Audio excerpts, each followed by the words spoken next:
Assalamualaikum warahmatullahi wabarakatuh. Selamat siang teman-teman. Siang. Terima kasih telah hadir di forum kecil bimbingan kelompok siang hari ini. Sebelumnya marilah kita berdoa sesuai kepercayaan dan agama masing-masing sebelum memulai kegiatan pada siang hari ini. Doa mulai.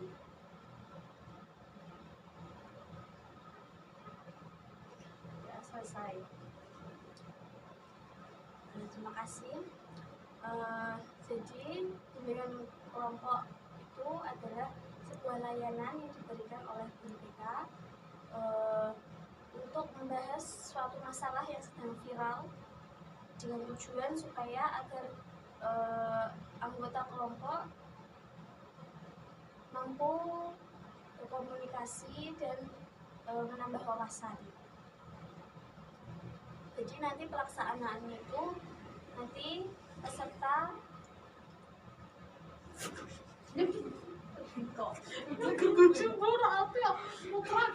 kasih pelan juga. Indonesia. Ini.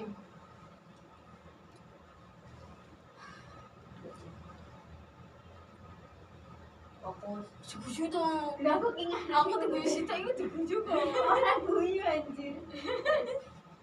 Lah nek arep tuh bisa lho. Masa nek arep. Selamat siang teman-teman semua. Ya. Gimana kabarnya? Alhamdulillah. Terima kasih pada teman-teman semua telah hadir siang hari ini untuk mengikuti bimbingan kelompok siang hari ini. Marilah sebelum kita memulai kegiatan bimbingan kelompok pada siang hari ini, menurut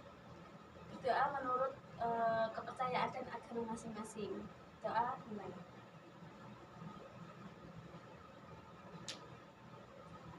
Doa selesai. Terima kasih. Jadi bimbingan kelompok itu adalah sebuah layanan yang diberikan seorang guru BK kepada anggota kelompok untuk membahas suatu masalah yang sedang viral atau trennya. Yang tujuannya itu untuk menambah wawasan kita dan melatih komunikasi kita. Jadi nanti pelaksanaannya itu anggota kelompok akan menyampaikan masalah-masalah yang sedang viral yang kalian temukan yang ada di lingkungan kita lah. Nanti kita akan memilih masalah yang menurut teman-teman. Wis ngapulan ngobrol ku. Gua coba lali bocah itu. Wes. Cincin kau orang ya? Kita tak ini. Itu teman ya. Yes. Baik, jadi saya akan menjelaskan kembali pelaksanaannya, yaitu nanti teman-teman akan menyampaikan masalah-masalah yang menurut teman-teman itu sedang tren sekarang, gitu ya. Atau mau saya tentukan aja nih topiknya? Tentukan aja. Mau saya tentukan? Oke. Kalau menurut saya nih berita yang menurut saya lagi tren mengenai pembunuhan, karena banyak banget berita-berita wanita ditemukan telah meninggal dunia gitu ya, dan ternyata setelah diselidiki pembunuhnya adalah seorang laki-laki gitu. Oke. Menurut anggapan teman-teman nih, kenapa sih seorang itu bisa punya naluri untuk membunuh? Gitu kan, kayak faktornya apa sih menurut teman-teman?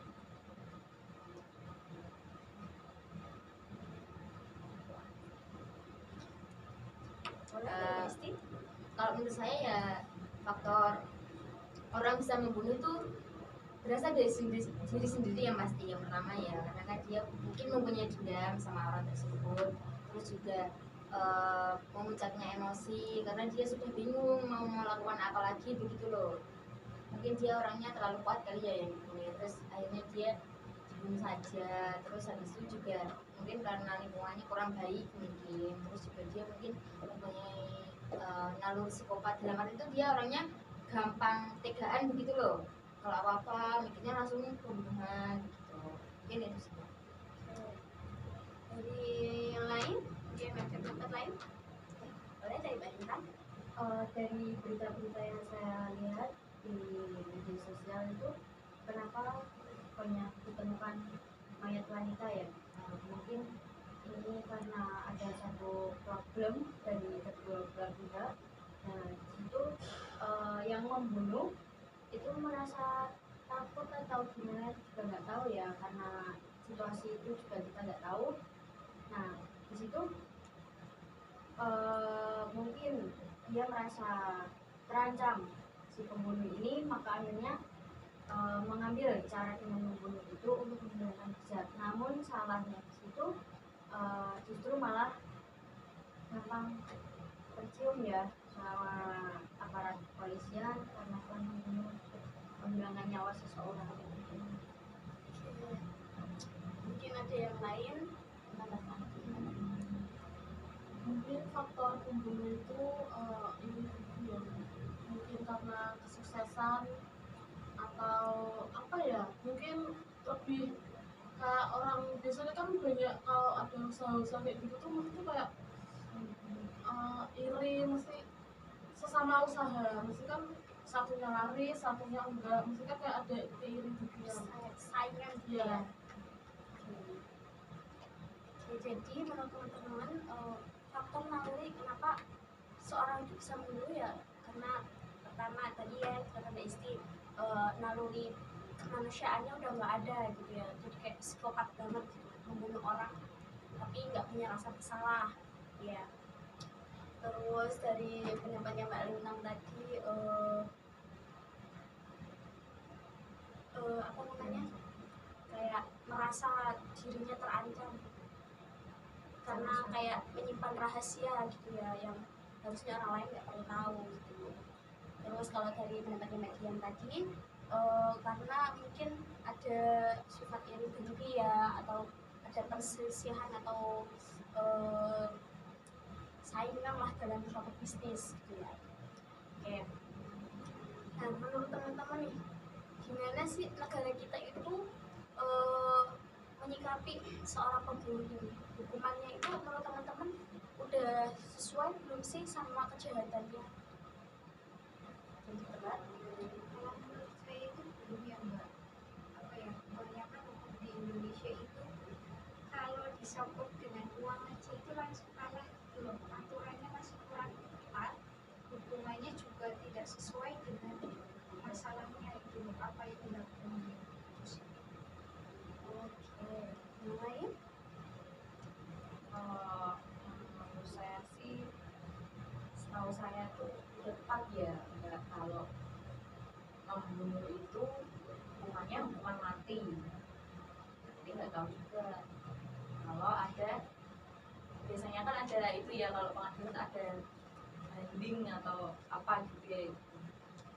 Menurutku udah tepat hukuman mati. Ada penambahan lagi? Ya, baik. Jadi menurut teman-teman itu ada yang berpendapat seperti pendapatnya Mbak Nelly ya, itu kayak belum setimpal ya, karena kan hukum di Indonesia itu bisa dikalahkan dengan uang gitu ya. Nah, tapi kalau menurut Mbak Rizka itu sudah sebanding karena nyawa dibalas nyawa. Tapi nggak tahu juga karena kan banyak juga kasus-kasus yang selesainya hanya cuma sampai di penjara dan hanya cukup denda saja gitu ya. Jadi saran nih buat negara kita atau harapannya kalian buat negara kita gimana sih biar negara kita itu memperketat tentang hukuman seperti itu, atau undang-undangnya itu bisa direvisi untuk lebih memperketat hukuman buat pembunuh gitu, biar nggak mudah disogok lah istilahnya ya. Harapannya apa nih? Menurut saya ya itu si polisi yang menerima sogokan juga itu. Yang lain harapannya apa nih?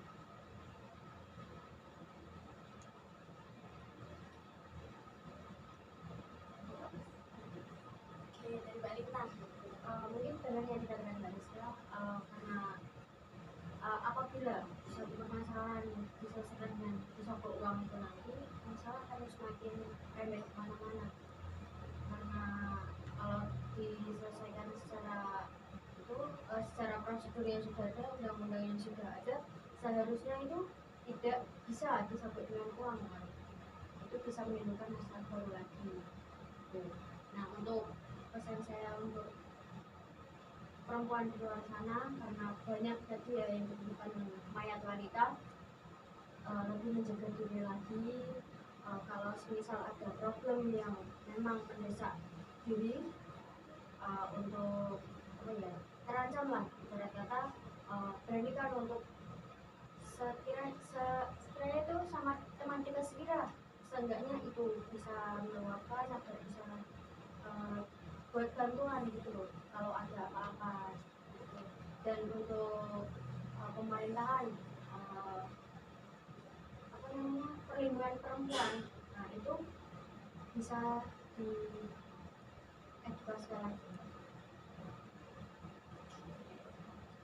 Baik, jadi pendapat teman-teman nih mengenai harapan untuk negara kita supaya hukuman-hukuman seperti itu tuh diperketat ya, maksudnya nggak gampang tersogok gitu ya. Itu kita harus mengusut orang dalam yang ada di aparat-aparat gitu ya, biar tidak gampang mudah disogok-sogok seperti itu. Nah kan pasti kan nanti ada efeknya seperti yang dibilang sama Mbak Bintang, ada efeknya nanti pasti tinggal dibayar aja pakai uang, nanti pasti bisa lah untuk diringankan gitu. Nah karena hal itu bisa menimbulkan masalah baru lagi, jadi kayak pasti orang-orang lain yang berada di posisi seperti si pembunuh itu pasti akan beranggapan cuman dihukum kayak gini doang, bisa lah nanti bebas juga aman lagi gitu. Jadi ya gitulah, kita harus mengusut aparat-aparat yang tidak bertanggung jawab dan tidak amanah yang ada di negara kita ya. Oke, nah sekarang kita mau melakukan relaksasi nih. Gimana karena kan tadi sudah fokus banget ya bahas masalah tentang pembunuhan ini. Baik, selanjutnya kita akan melakukan permainan nih, yaitu permainannya truth or dare. Jadi nanti yang nunjuk adalah pulpen ini, nanti pulpennya saya putar, nah berinya ke siapa nanti dia yang dipilih ya. Nanti kalian bisa milih truth or dare ya.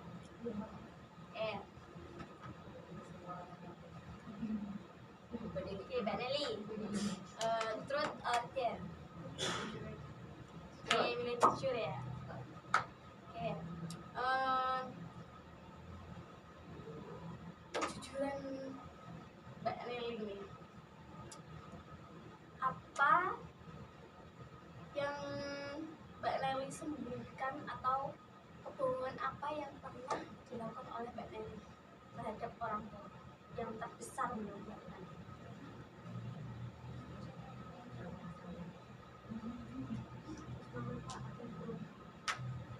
Kebohongan ya, itu ada beberapa yang waktu itu saya yang masih SMP lah, saya pernah berbohong, kan disuruh sholat, tapi saya nggak ngerti, saya cuma datang ke kamar bukannya sholat, tapi saya tidur dan keluar dianggap udah sholat. Itu sebuah kebohongan yang sangat besar ya Mbak ya, buat Mbak Nelly ya. Kan ini sama Tuhan juga lagi. Iya, oke. Yang lain nih, Awam di minggu tapi boleh di oh ya Allah.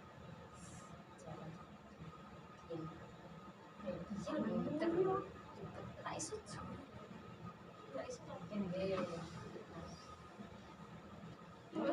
Layu coy. Wis ta.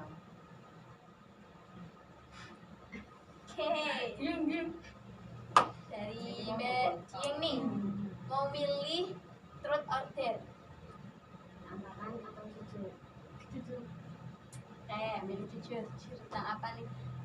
Yang menurut Mbak Dieng itu kesalahan yang pernah Mbak Dieng lakukan di lingkungan kampus atau pas kuliah nih Mbak Dieng melakukan sebuah kesalahan yang sangat fatal. Nggak boleh masuk kelas.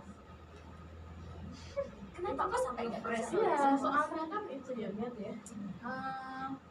Mungkin karena udah telat waktunya lebih dari 15 menit tuh, jadi nggak boleh masuk kelas. Kok sama kamu juga?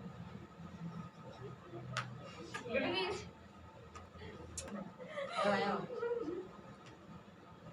Oke, selanjutnya Mbak Isti nih. Mbak Isti milih truth or dare. Kejujuran. Oke.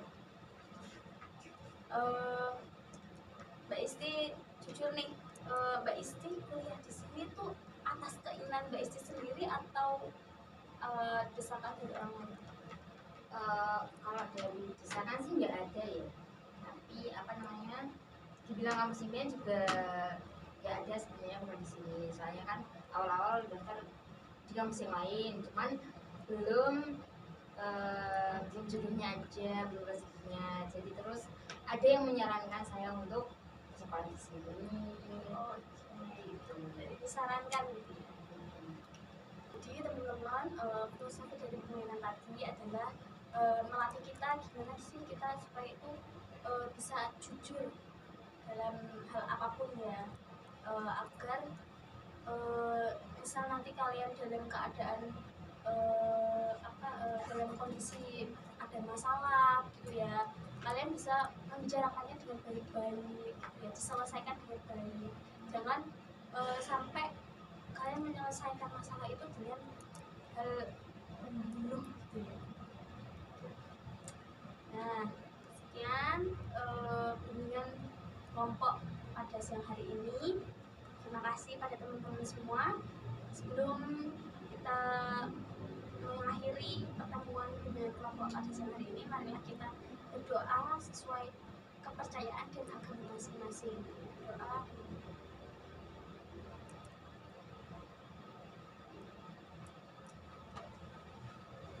Terima kasih teman-teman semua. Terima kasih atas partisipasinya. Sekian, wassalamualaikum warahmatullahi wabarakatuh. Waalaikumsalam.